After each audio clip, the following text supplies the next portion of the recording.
Hi, my name is Simon Locke. I'm the founder and CEO of CommunicationsMatch.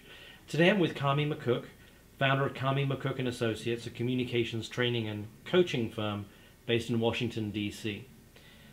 Carmie, fake news is top of mind right now, but most people probably think about it in terms of Russia and election hacking. You've argued this is something that companies need to think about and prepare for. How do they do that? Well, I like for people to think, first of all, that technology has completely changed mass communications today.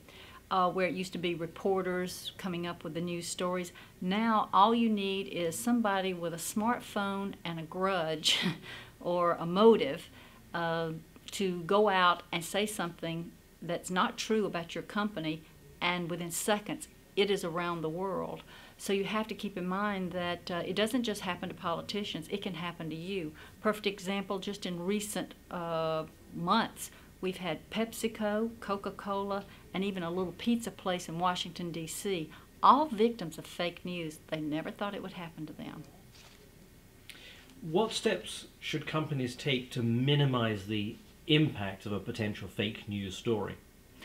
I say be proactive. Start right now using social media to get your brand awareness out there, but more than that, to communicate your values, your company values, your relationship with your employees. You really want to have everybody have a concept of you being a very fair, open, honest, and transparent company. That way, when something does happen, they're much less likely to take it for fact and start questioning, going, that doesn't quite sound like that company. So being proactive is very good.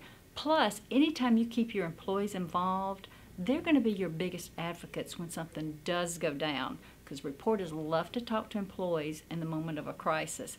You want them saying, totally not true.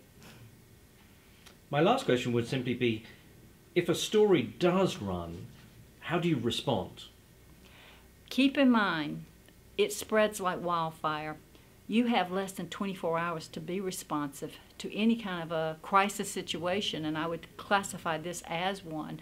So my biggest advice is to go ahead, practice, come up with a statement that you can have released immediately that does not have to go up through the chain of command. It is a pre-designed statement with maybe an edit or two that you would put in there depending on the situation, but that you have named a person who knows this has happened and they can release it, because minutes count when you have a situation like this, and the longer you wait, the deeper the reputation is going to be damaged.